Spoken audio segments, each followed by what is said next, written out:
Okay. A'udzubillahiminasyaitonirrajim. Bismillahirrahmanirrahim. Hamdan wa syukran lillah. Assalamualaikum warahmatullahi wabarakatuh. InsyaAllah dalam lebih kurang 4-5-6 minit saya cuba untuk membahas satu tajuk yang penting. Okay. Yang kadang-kadang berlaku di persekitaran kita, iaitu pernah tak pada tempat kawan-kawan semua terjadi kes histeria yang melibatkan ramai orang. Okay. Ramai orang, mungkin dalam berpuluh, ada yang beratus. Okay. Mungkin saudara pernah mengalami sendiri, berada pada situasi tersebut, atau paling kurang pun melihat dalam TV ataupun mendengar cerita daripada kawan-kawan yang lain. Okay. Pada hari ini saya bukan cerita tentang histeria, cuma saya hendak memberi satu panduan atau tips yang berguna mungkin kepada kawan-kawan semua, terutamanya cikgu kalau terjadi sebuah histeria ni, bahasa mudah kita ambil contoh macam ni lah. Okey, di sebuah sekolah terjadi histeria melibatkan 50 orang murid contohnya.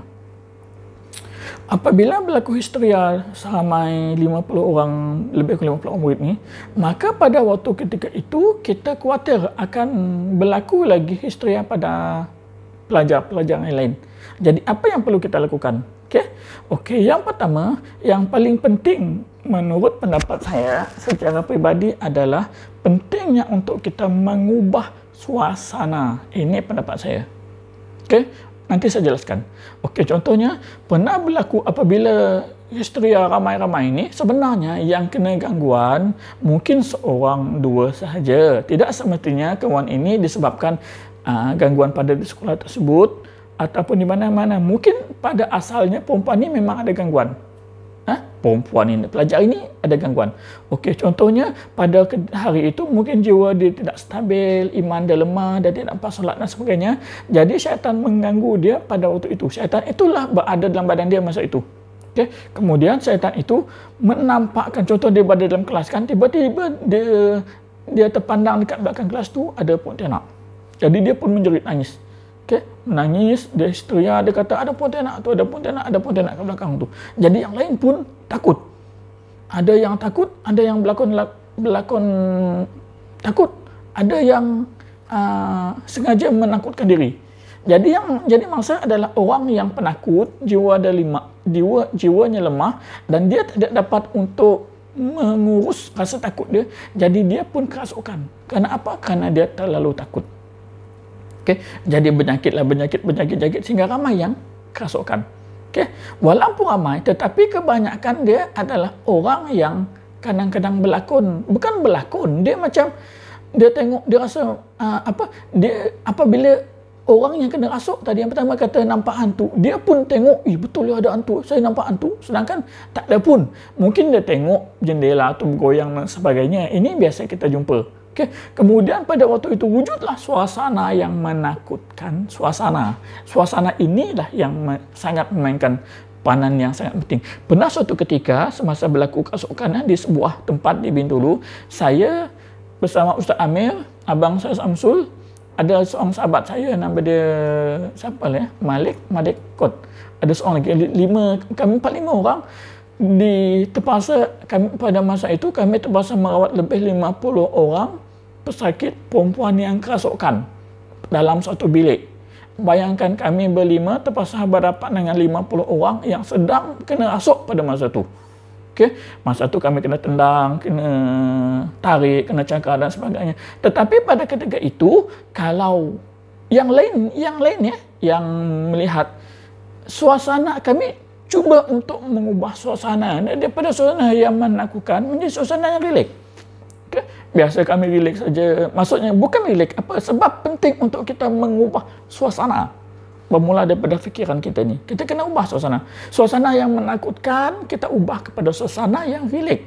Memang kita tidak, kenapa pentingnya masa itu, pada waktu itu? Sebab suasana inilah yang menentukan bagaimana keadaan pesakit nanti. Okay. Mungkin ada yang tidak setuju, tidak ada masalah. Okay. Tetapi ini kaedah yang kami gunakan apabila berlaku ramai kes melibatkan pelajar yang ramai. Okay. Jadi kadang-kadang kalau di bangunan martabat kadang-kadang ada 20-30 orang sekali yang kerasukan, yang yang dibawa ke martabat. Okay. Saya dan kawan-kawan kami cuma relax, kami bercerita, ketawa. Ketawa ni bukan kita sombong, tidak, tetapi untuk mengubah suasana tadi. Okay. Kalau kita terus berada di suasana yang menakutkan, bayangkan kita terus takut, sedih dan sebagainya. Sedangkan apabila kita mampu untuk mengubah suasana ni, okay, suasananya jadi lebih rileks, tenang dan sebagainya, mudah untuk kita kawal pelajar-pelajar yang lain. Sebab itulah kenapa pelajar yang kena rasuk diasingkan dengan pelajar yang tidak dirasuk. Kerana apa? Bukan sekadar dia ada eye contact dan sebagainya, tidak. Okay? Itu juga salah satu jawapan dia. Tetapi untuk supaya pelajar yang tidak kena rasuk ni, supaya dia tidak terbawa-bawa masuk ke suasana ini tadi. Okay? Jadi kalau berlaku selepas ini, relax. Okay? Tenangkan diri. Okay?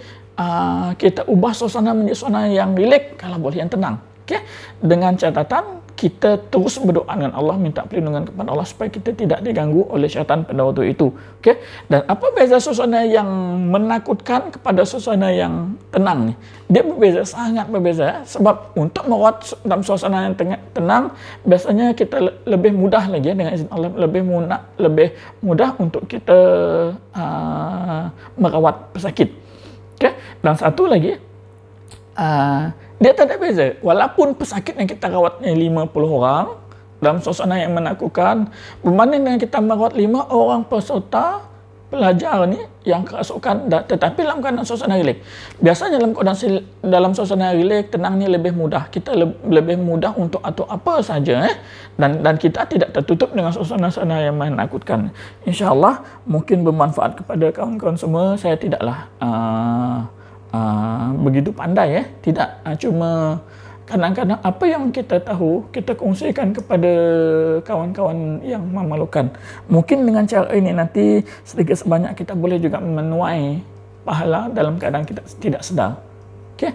Maksudnya ada juga perkongsian pahala yang kita dapat atas apa yang kita kongsikan kepada orang lain yang lebih memerlukan. Okay, itu saja daripada saya. Wabillahi taufik wal hidayah. Assalamualaikum warahmatullahi wabarakatuh.